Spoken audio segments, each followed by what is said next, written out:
अगर आपने executive post के लिए सिविल ब्रांच से फॉर्म को अप्लाई करते हैं तो आपका एग्जाम होना है सीबीटी फर्स्ट, सीबीटी सेकेंड, फिर डायरेक्ट आपका डीवी वेरिफिकेशन और मेडिकल टेस्ट होगा। वहीं पर एग्जीक्यूटिव में ही अगर आपने इलेक्ट्रिकल ब्रांच से फॉर्म को अप्लाई कर रखा है तो वही प्रोसेस है, सीबीटी फर्स्ट, सीबीटी सेकेंड और फिर डायरेक्ट डीवी वेरिफिकेशन और मेडिकल चेकअप वगैरह होगा। लेकिन एग्जीक्यूटिव में यहां पर अगर बीडी के लिए फॉर्म को आपने अप्लाई कर रखा है तो फिर सीबीटी फर्स्ट हो, चाहे वो सीबीटी सेकेंड हो, चाहे वो सीबीएटी हो, ये सारा एग्जाम आपका होना है, साथ में डीवी वेरिफिकेशन और मेडिकल टेस्ट, यानी कि यहां पर आपका एप्टीट्यूड टेस्ट भी होना है। अब हम बात करेंगे आईटीआई विद्यार्थियों के लिए जिनको रखा गया है जूनियर एग्जीक्यूटिव में।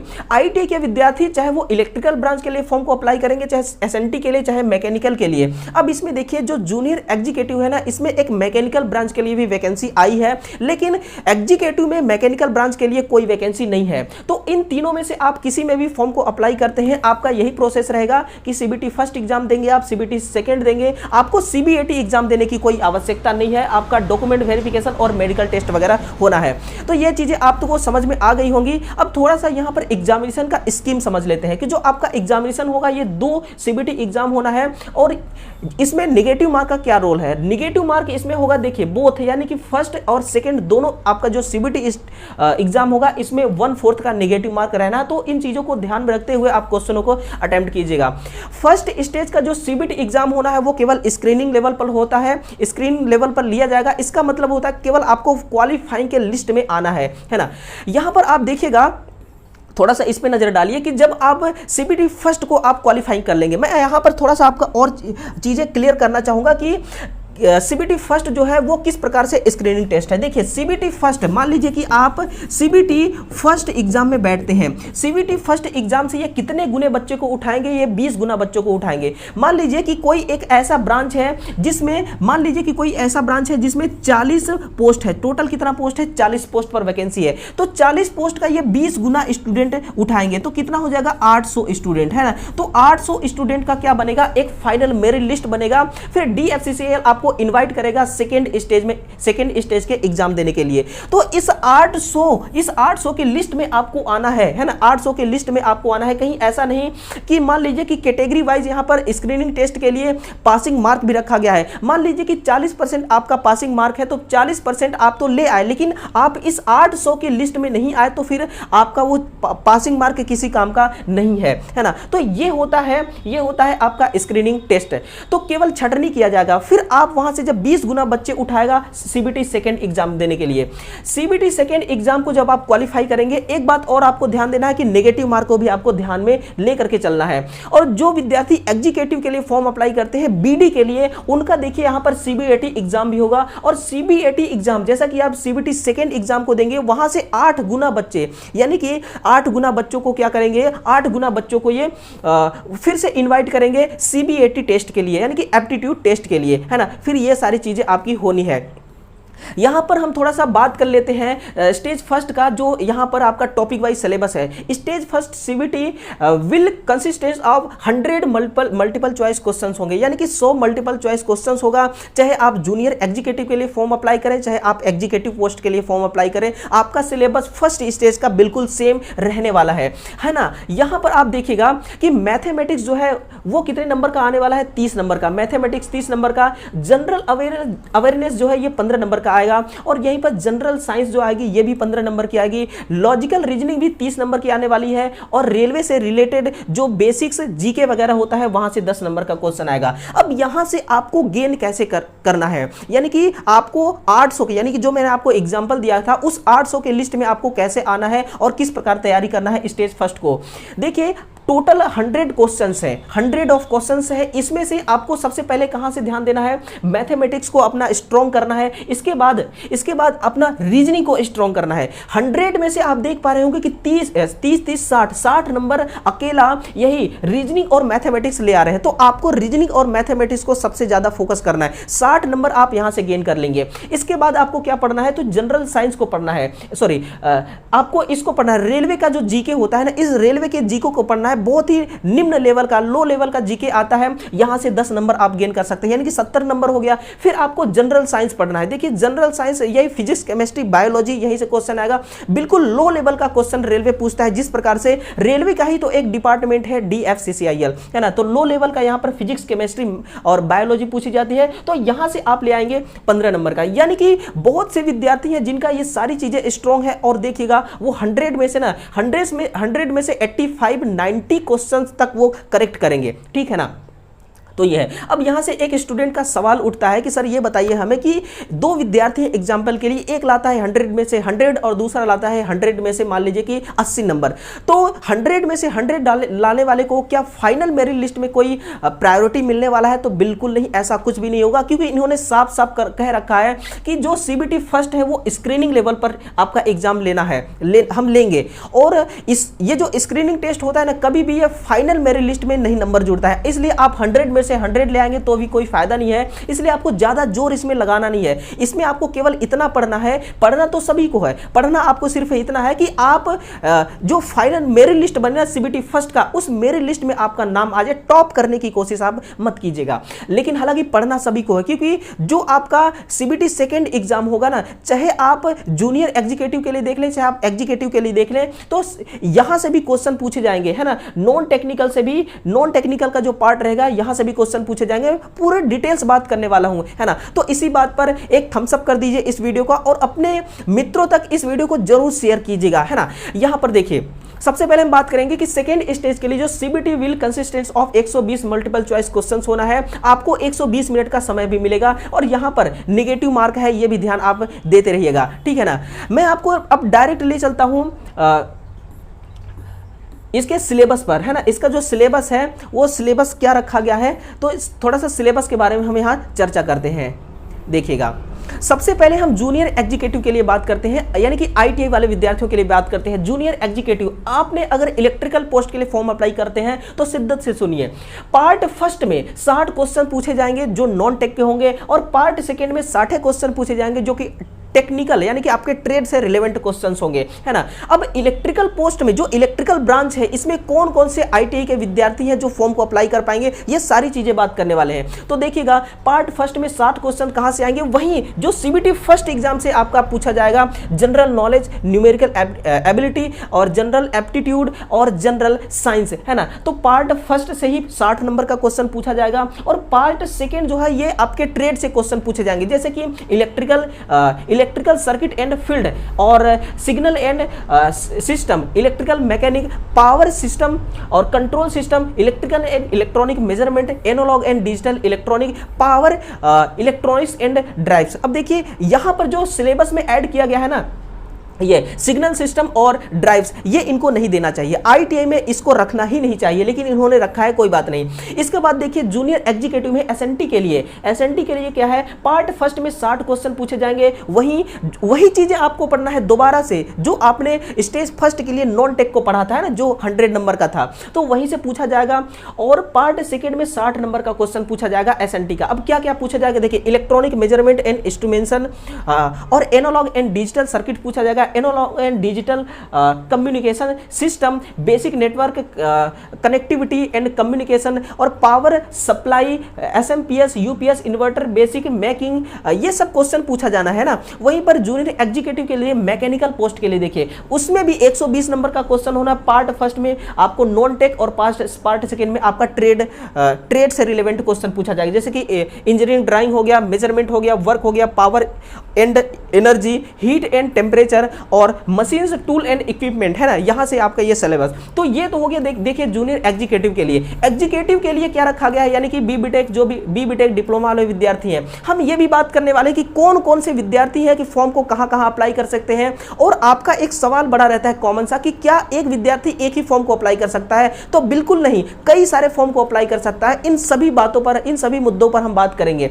देखिए, अब बात कर लेते हैं एग्जीक्यूटिव के लिए, यानी कि BBTech डिप्लोमा के लिए। सिविल के लिए क्या है, तो सिविल के लिए देखिए 120 में से 24 क्वेश्चन जो है जो नॉन टेक से पूछा जाएगा और 96 क्वेश्चन जो है ट्रेड से पूछा जाएगा, यानी कि इनका बहुत अच्छा है। जिसका दोस्तों जिसका ना अपना ट्रेड सबसे अधिक स्ट्रांग हुआ ना, वो डीएफसीसीआईएल की नौकरी ले जाएगा। 96 क्वेश्चन पूछा जाएगा उसके ट्रेड से, है ना, जो कि engineering and solid mechanics, structure analyse, building and construction, materials, concrete जैसे कि MCC, RCC, PSC and steel structure designing, soil mechanic, और क्या है फाउंडेशन इंजीनियरिंग, है ना, public health engineering, transportation engineering, hydraulics, hydrology and hydraulics, structure engineering, drawing, ये सब चीजें पूछा जाना है। और वहीं पर देखिए आप एग्जीक्यूटिव इलेक्ट्रिकल के लिए तो 96, यानी कि इनका जो रेशियो है ना बहुत अच्छा रेशियो है जूनियर एग्जीक्यूटिव के हिसाब से देखा जाए तो वही 94 96 का रेशियो है।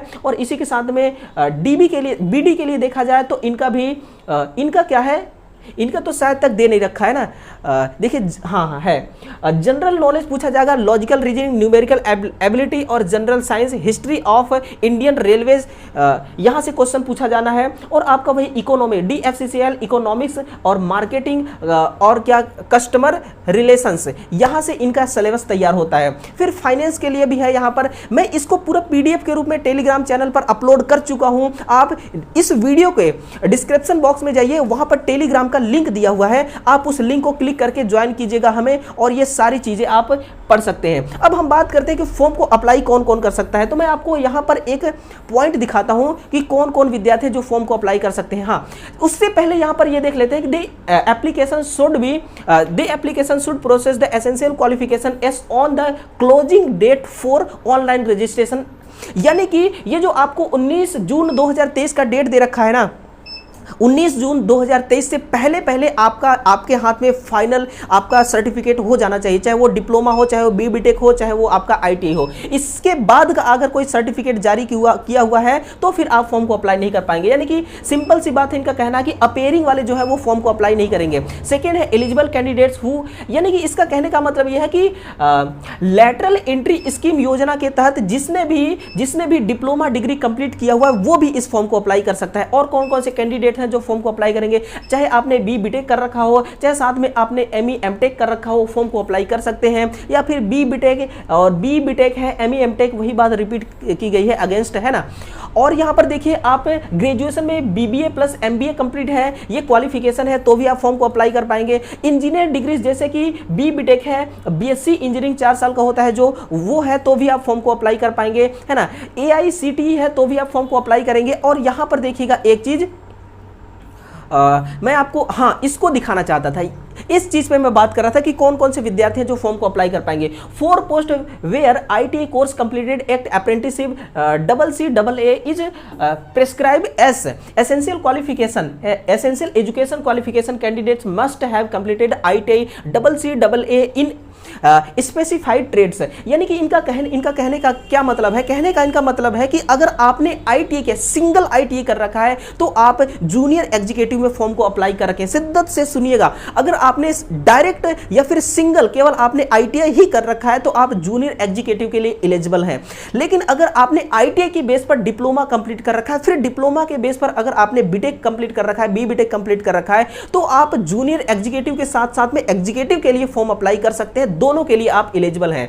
लेकिन अगर आपने डायरेक्ट बी किया है, अगर आपने डायरेक्ट बीटेक है या फिर डायरेक्ट अगर आपका डिप्लोमा है तो आप जूनियर एग्जीक्यूटिव के लिए फॉर्म अप्लाई नहीं कर सकते हैं, अब आप एग्जीक्यूटिव के लिए फॉर्म को अप्लाई करेंगे। यह चीज आपको समझ में आ गई। दोबारा सुनिएगा, अगर आपने आईटी कर रखा है तो आप जूनियर एग्जीक्यूटिव के लिए एलिजिबल हैं, एग्जीक्यूटिव के लिए आप एलिजिबल नहीं हैं। लेकिन अगर आपने आईटीआई के बेस पर आपका डिप्लोमा है, फिर डिप्लोमा के बेस पर बीटेक है, तो आप सभी के लिए फॉर्म अप्लाई कर सकते हैं। जूनियर एग्जीक्यूटिव के लिए फॉर्म अप्लाई कर सकते हैं और बीडी के लिए भी फॉर्म अप्लाई कर सकते हैं और एग्जीक्यूटिव के लिए फॉर्म अप्लाई कर सकते हैं, यानी कि सारी फॉर्म तीन फॉर्म आप भर सकते हैं, तीन फॉर्म आप भर सकते हैं। पिछले बार भी ऐसा हुआ था और ऐसा कभी भी नहीं होता है, ड्रॉ कभी भी नहीं होता। आप ऐसा सोचेंगे कि एक ही दिन में अगर एग्जाम हो जाए तो फिर क्या होगा, हम तीन पोस्ट के लिए फॉर्म अप्लाई करेंगे, तो ऐसा बिल्कुल भी नहीं होता है। अलग अलग दिन में आपका एग्जाम होना है, ठीक है ना। तो यही मैं आपको बेसिकली समझाना चाहता था। यहां पर मैं आपको थोड़ा सा क्वालिफिकेशन दिखा दूं, तो क्वालिफिकेशन आप गौर से देखिएगा। सबसे पहले हम आईटी वालों के लिए क्वालिफिकेशन की बात कर लेते हैं ना।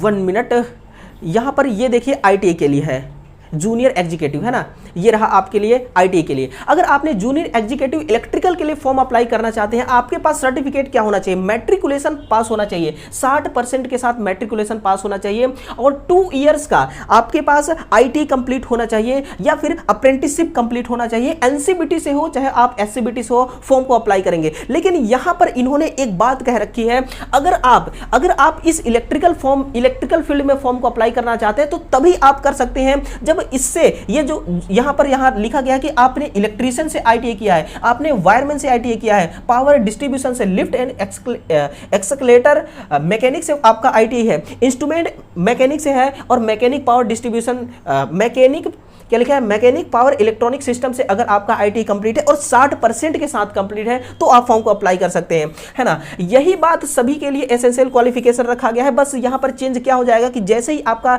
यहां पर एसएनटी आ जाएगी तो एसएनटी के अकॉर्डिंग यहां पर आप फॉर्म को अप्लाई कर पाएंगे। जैसे कि क्या क्या इसमें दिया गया है, यहां पर देखिए, इंस्ट्रूमेंट मैकेनिक है और मैकेनिक कंज्यूमर इलेक्ट्रॉनिक एप्लीकेशन है ना, और टेक्नीशियन पावर इलेक्ट्रॉनिक सिस्टम से आप हैं आईटी तो भी फॉर्म को अप्लाई करेंगे, इलेक्ट्रॉनिक मैकेनिक है, फिटर है, वायरमैन है, इलेक्ट्रीशियन है, तो भी आप फॉर्म को अप्लाई कर पाएंगे इस एसएनटी के लिए। तभी तो मैं आपको कह रहा हूं, अगर आपने आईटीआई कर रखा है और आईटीआई के बेस पर अगर आपका डिप्लोमा बीटेक है तो 3 फॉर्म के लिए आप एलिजिबल हैं।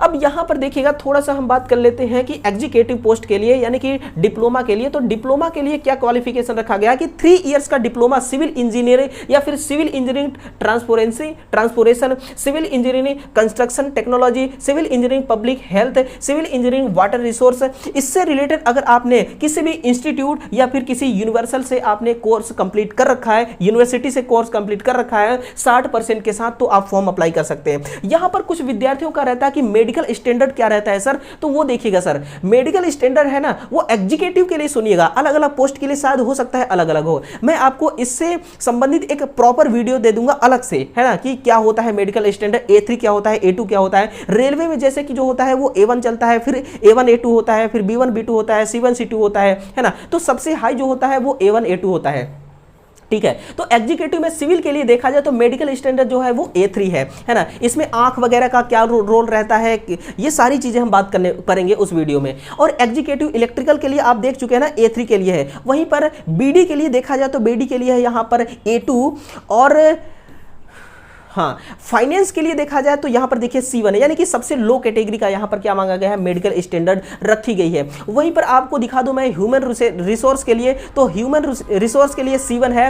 और यहां पर देखिए इंफॉर्मेशन टेक्नोलॉजी यानी कि आईटी डिपार्टमेंट में फॉर्म अप्लाई करेंगे तो वहां पर मेडिकल स्टैंडर्ड क्या मांगा गया है, C1 मांगा गया है ना। क्योंकि देखिए यहां पर देखिएगा जो आईटी डिपार्टमेंट होता है ना, ये नेटवर्क से रिलेटेड इनको काम मिलता है, ठीक है ना, और ऑफिशियल वर्क भी इनका रहता है, तो कोई दिक्कत नहीं होना चाहिए। अब जूनियर एग्जीक्यूटिव आईटीआई वाले विद्यार्थियों के लिए देखा जाए तो यहां पर भी मेडिकल स्टैंडर्ड वो A3 रखे हैं, तो कोई दिक्कत नहीं है। और जूनियर एग्जीक्यूटिव एसएनटी के लिए देखा जाए तो मेडिकल स्टैंडर्ड A3 ही है, और हाँ ये हो गया। और मैकेनिकल के लिए देखा जाए तो A3, यानी कि आईटीआई में A3 ही मेडिकल स्टैंडर्ड रखा गया है ना। तो ये सारी चीजें थी जो एक एक करके मैंने आपको क्लियर कर दिया। फॉर्म को आप जरूर अप्लाई कीजिएगा, है ना, फॉर्म को आप अप्लाई बिल्कुल भी करिएगा अगर आपने एलिजिबल क्राइटेरिया अगर आप कंप्लीट करते हैं तो। फॉर्म अप्लाई करने का जो डेट है वो मैं आपको बता चुका हूँ। फॉर्म अप्लाई कब से होना है, opening date for online registration of application है 20 मई 2023 4 बजे से स्टार्ट हो चुका है, और ये क्लोजिंग कब होगा, 19 जून 2023 23:45 पर, है ना।